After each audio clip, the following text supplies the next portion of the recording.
Ever wonder how much of your day is, like, on autopilot? Yeah. Now, think about it. Brushing your teeth, Uh-huh. driving to work, Right. scrolling through your phone. Oh, yeah. We do so much without even really thinking, right? That's true. That's the power of habit.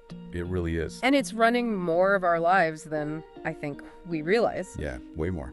The good news is, like, once we understand how habits work, Right. we can actually use that power for positive change. For sure. And that's what we're diving into today. Right? The science of habit formation. Cool. And how to make it work for you, not against you. That's important. Using key takeaways from James Clear's The First Law. Great book.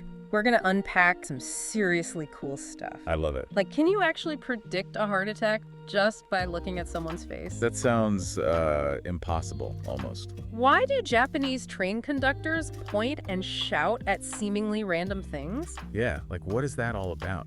Did a bunch of Vietnam War vets really kick heroin addiction almost instantly? Really? And what does buying a scarlet robe have to do with forming good habits? Okay, I'm intrigued. Get ready for some serious aha moments. All right, let's go. So one of the most fascinating things Clear points out is just how much our brains rely on prediction. Prediction. It's not just about conscious thought. Okay. It's about our brains unconsciously picking up on patterns and cues. I see. Interesting. Like that paramedic who instantly knew Uh-huh. her father-in-law was about to have a heart attack Oh, wow. just by looking at him. Oh. Or that military analyst who Yeah. could tell an enemy missile from a friendly aircraft on radar, even though they look identical. Oh. It seems like magic, right? Yeah, totally. But it's actually our brains becoming masters of pattern recognition. That's amazing. And that same pattern recognition Uh. is actually the engine behind habit formation. Oh, interesting. Our brains are constantly trying to automate responses to Yeah. familiar situations. Right. This makes us incredibly efficient. Yeah. But it also means we can develop like bad habits Right. without realizing it. That's scary. So how do we like break free Mm. from this autopilot mode Right. and start being intentional about our actions? Good question. Well, the first step is awareness. Awareness. Clear introduces this tool called the habit scorecard, Okay. where you list out your daily habits Yep. and then label each as Right. good, bad, or neutral based on your goals. Oh, okay. The goal isn't to judge yourself, Right. but to become like a scientist observing your own behavior. I like that. Speaking of bringing awareness to our actions, Yeah. that reminds me of that Japanese train conductor story. Oh, yeah, I've heard of that. They have this method called pointing and calling, Yeah. where they point at signals and speedometers and actually shout out what they see. What? Seems a little over the top, right? Yeah, a little bit. But it has drastically reduced errors and accidents on their railway system. Really? By verbalizing their actions, Okay. they force their brains to pay attention and break out of those like mindless routines. That makes sense. Powerful stuff. Yeah. So how can we like apply this pointing and calling idea to our own lives? Right. I don't think my coworkers would appreciate me shouting out every email I send. Yeah, probably not. It's more about consciously acknowledging your actions. I see. Before you reach for that afternoon cookie, you could pause and say to yourself, Uh-huh. okay, I'm about to eat this cookie. Right. Is this what I really want right now? Oh, interesting. It's about creating that pause, that moment of awareness. I see. So it's like, It's like hitting the pause button yeah. on autopilot Right. and giving yourself a chance to make a conscious decision. I got it. But awareness is just the first step, right? Sure. What comes next? Well, next comes planning. Play it out. Clear talks about the power of implementation intentions. Okay. Having a clear plan for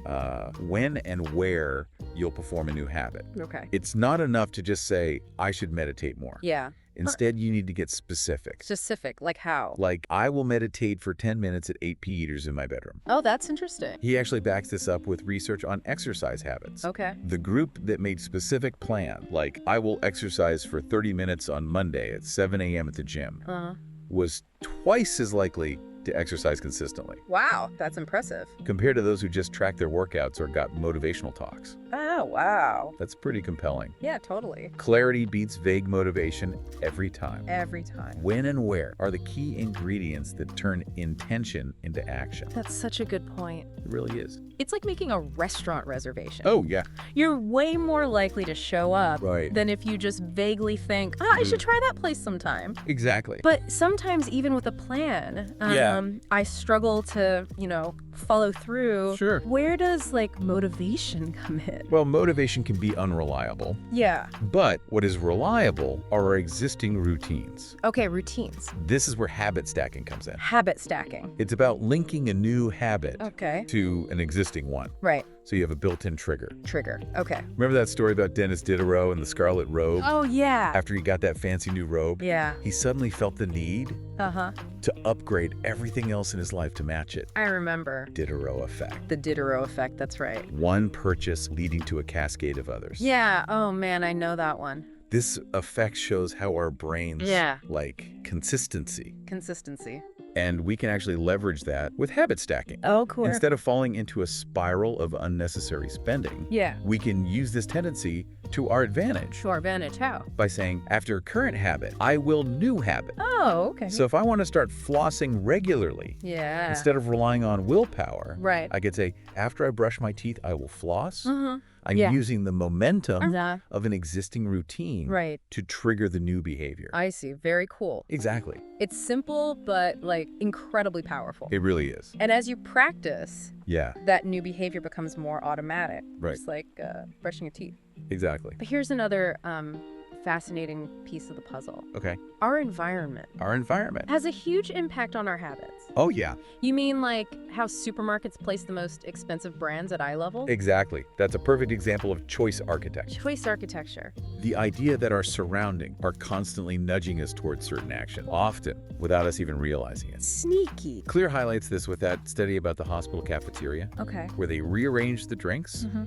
and got people to buy less soda and more water without saying a word. Wait, so just changing the placement of the drinks had that much of an impact? That's incredible. Yeah. What about those urinal stickers at the airport that actually improved aim? Yes, even something as simple as a visual cue can influence our behavior. Oh, wow. And the key takeaway here Okay. is that we can be the architects of our environments, Right. not just victims of them. That's a good point. So how do we actually design our environment for success? This is getting really interesting. Well, think back to that study about the Dutch homes with visible electric meters. Okay. They used way less energy, simply because they were constantly reminded of their consumption. Oh, interesting. We can apply the same principle to our own lives. Oh, okay. Make cues for good habits obvious, Yeah. and cues for bad habits invisible. Okay, I'm starting to see how this works. So if I want to practice guitar more, I should stop hiding it in the closet and put it on a stand in the living room where I can't miss it. That's the idea. Make those good habits easy to access, Okay. and those bad habits harder to reach. I get it. So if you're trying to cut back on TV, Right. maybe keep the remote in a drawer Uh-huh. instead of on the coffee table. Okay. Or put your workout clothes by your bed. Yeah. So they're the first thing you see in the morning. This is giving me a whole new perspective on my apartment. I can rearrange things to actually help me stick to my goals. Exactly. And this is especially important in our digital world, Oh, yeah. where work, leisure, Right. and everything else Yeah, is constantly vying for our attention. that's true. Having designated spaces for different activities, even within our digital world, can help us switch gears and stick to those intended behaviors. That makes so much sense. I'm constantly switching between work emails, social media, and news articles on my phone. No wonder it's hard to focus. Creating boundaries, Yeah. even within our digital spaces, Yeah. can have a huge impact on our habits. That's true. But there's one more piece to this puzzle Okay. we haven't discussed yet. Uh-oh. Self-control. Oh boy. Here we go. I think you'll find this perspective refreshing. Okay. Clear Harrow shares this amazing finding Yeah. from a study on heroin addiction Heroin addiction. amongst Vietnam War veterans. Vietnam War veterans. Okay. Get this. Yeah. About 90% of soldiers addicted to heroin in Vietnam Wow. seemed to break their addiction almost overnight when they returned home. Wait, 90%. That's mind-blowing. It is right. I always thought heroin addiction was incredibly hard to overcome. It is, and this study really challenged the idea that addiction is just, a moral failing. Yeah. What's fascinating is the power of context. Contest. When their environment changed, so did their habits. Wow. Even like deeply ingrained ones, Yeah. like heroin addiction. That's amazing. So it's not just about willpower. Not entirely. Our environment plays a much bigger role than we realize. Way bigger. Absolutely. People we think of as like disciplined aren't necessarily superhuman. Right. They're just really good at structuring their lives to reduce temptation. I see. They make it invisible. Invisible. Okay. That's a huge relief to hear. I bet. So instead of like beating ourselves up for a lack of willpower, we should focus on creating an environment that supports our goals. Yeah, that makes sense. It's like setting ourselves up for success. Right. Exactly. You got it. Yeah. Now, this brings us to Okay. the flip side of making good habits obvious. Okay, the flip side. Making bad habits invisible. Invisible, got it. If you're struggling with a bad habit, one of the most effective strategies is to, reduce your exposure to the cues that trigger it. Oh, that makes sense. So if I'm trying to like cut back on social media, should I delete those apps from my phone? That's certainly an option. Or at least log out so it's not so easy to mindlessly scroll? That's a great example. Or like if late night snacking is your weakness, try removing those tempting treats from your kitchen counter. That's a good idea. Out of sight, out of mind, as they say. Right. It's amazing how we're often like battling our environment without even realizing it. It's true. This is giving me a whole new way to approach habit change. I like that. But what about like breaking those really ingrained habits? Ingrained habits. The ones that feel almost impossible to shake. The tough, even for those deeply rooted habits. Yeah. The principle of make it invisible can be incredibly powerful. Okay, so how do we make those invisible? Think about those late night scrolling sessions on your phone. Oh, yeah. What if you moved your charger to a different room? Different room. So your phone isn't right there Right. on your nightstand and tempting you. I've actually tried that. Really? And it's amazing how much of a difference it makes. That's great to hear. Just not having my phone within easy reach, Right. like, reduces that mindless urge to check it. I see. Right. Or if online shopping is your weakness, Okay. Online shopping. you could unsubscribe from those, like, tempting email newsletters.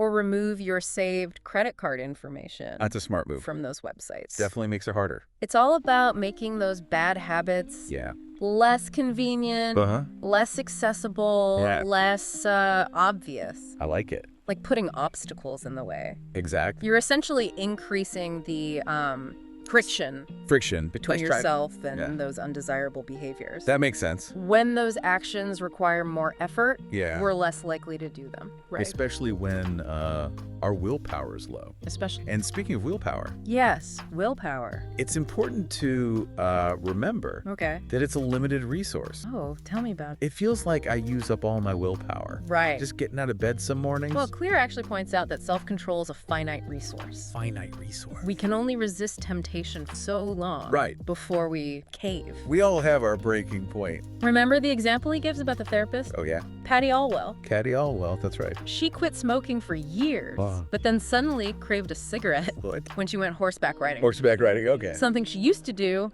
while smoking. That's such a good example. It is, isn't it? It shows that those habitual neural pathways remain in our brains, even when we think we've, broken a habit. Yeah, scary, huh? And they can be easily reactivated when we're exposed to familiar cues. It all comes back. So it's not about like forgetting the habit, but about making those triggers less accessible. That's an interesting way to think about it, precisely. So instead of relying solely on willpower, which is a short-term strategy, we should focus on making those bad habits invisible. Make them invisible. It's like if you're trying to avoid sugar, you wouldn't keep a bowl of candy on your desk. Definitely not. You'd be setting yourself up for failure. For sure. That makes total sense. It does. So to recap, the first law of behavior change is to make it obvious. Make it obvious. For good habits. Right. We make those cues clear and prominent. Clear and prominent. I like that. For bad habits, we make those triggers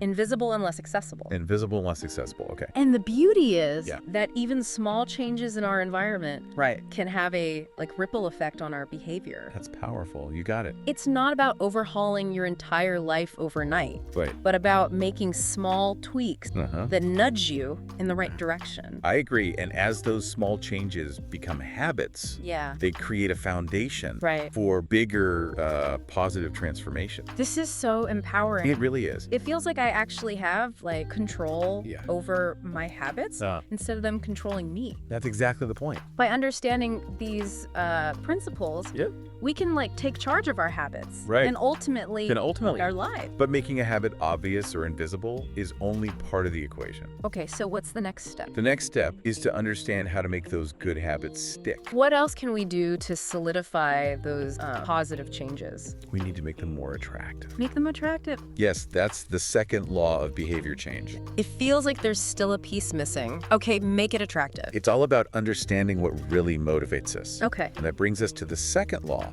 of behavior change. The second law. Make it attractive. Make it attractive. Okay. So how do we make something like exercising or eating healthy appealing? Yeah, especially when we're first starting out. Right. Those things aren't always inherently fun. That's where we get creative. Okay. One powerful technique Clear talks about Uh-huh. is temptation bundling. Temptation bundling. Okay. It's about pairing an action you want to do Okay. with an action you need to do. So like Yeah. only letting myself watch my favorite TV show Right. while I'm on the treadmill. Exactly. Okay. You're linking something pleasurable Yeah. with something that might not be as enjoyable Right. on its own. So instead of viewing healthy habits as chores, Yeah. we can find ways to like make them more appealing by associating them with things we genuinely enjoy. Precisely. Okay. And this can apply to all sorts of habits. Like what? Maybe you only listen to your favorite podcast Okay. while you're doing housework, Uh-huh. or you treat yourself to a relaxing bath Right. after you finish a challenging work task. I see. It's about finding those little rewards Okay, the little rewards. that make those good habits Right. more enticing. I love that. Yeah. It's like giving yourself a little incentive Uh-huh. to follow through on those positive behaviors. Exactly. It like taps into that instant gratification Yes. part of our brains. Our brains are wired to seek pleasure Oh, and avoid pain. right. When we experience positive reinforcement Mhm. after a certain action, Yeah, we're more likely to repeat it. makes sense. But what about those bad habits Yeah. that are already so rewarding? I know those ones. Those things that give us that instant gratification, even though we know Yeah. they're not good for us Uh, in the long run. that's what I struggle with. It's Yeah. so hard to like resist those things Right. when they feel good in the moment. Well, for breaking bad habits, Yeah. Clear talks about the inversion of this law. Okay. Make it unattractive. Make it unattractive. And one way to do that Okay. is by reframing our mindset. Reframing our mindset. Instead of focusing on what we're giving up Right. by breaking a bad habit, Okay. we can shift our attention to the benefits we'll gain. Benefit. So instead of dwelling on the fact that I can't eat that bag of chips, Yeah. I should remind myself how much better I'll feel, like physically and mentally, Yeah. by making a healthier choice. It's about highlighting the positive consequence Okay, positive consequence. of breaking that bad habit, Right. rather than dwelling on the perceived deprivation. I see. And on the flip side, Yeah. you can even emphasize the negative aspects Okay. of that bad habit. Like how sluggish and bloated I feel after Yeah. eating a bunch of junk food. reframing those associations in our minds, Okay. making the bad habit Yeah. less appealing Uh-huh. and the positive alternative Right. more desirable. It's like we're playing mind games with ourselves. In a way, yes. Okay. But it's using the power of our own minds Yeah. to our advantage. To our advantage, I like that. We're essentially rewiring those neural pathways, Rewiring those neural pathways. making those good habits Right. more appealing Uh-huh. and those bad habits Yeah. less tempting. So we've covered making habits obvious Right. and attractive. Attractive, right. But how do we actually make those actions easier to do? Easier to do, okay? Sometimes even with the best intentions. Yeah. All the like steps involved Uh. can be overwhelming. You've hit on another crucial element. Okay. Clear calls this the third law. The third law. All right? Make it easy. Make it easy. The goal is to reduce the friction Okay. associated with good habits Right. and increase the friction Okay. associated with bad habits. So instead of trying to like overhaul my entire diet overnight, Right. I should focus on small incremental changes. Exactly. Okay. Like swapping out soda for water. Yeah. Or adding an extra serving of vegetables to my meals. Those small wins Right? Yeah. create momentum and build confidence. Right. Making it easier to like stick to positive changes For sure. over time. That's the key. And for breaking bad habits, Yeah. we can like make those actions harder, Harder, okay. like keeping those tempting snacks Right. out of reach, That's a good strategy. or putting those video games Yeah. in a less accessible location. Precisely. Okay. It's all about making good habits. Uh-huh. The path of least resistance Okay. and bad habits. Yeah. More challenging to engage in. It's amazing how even like the smallest adjustment Yeah. can have such a big impact It's true. on our behavior. That's because our brains are Yeah. naturally drawn Yeah. to the easiest option. The easiest option. By understanding this principle, Mhm.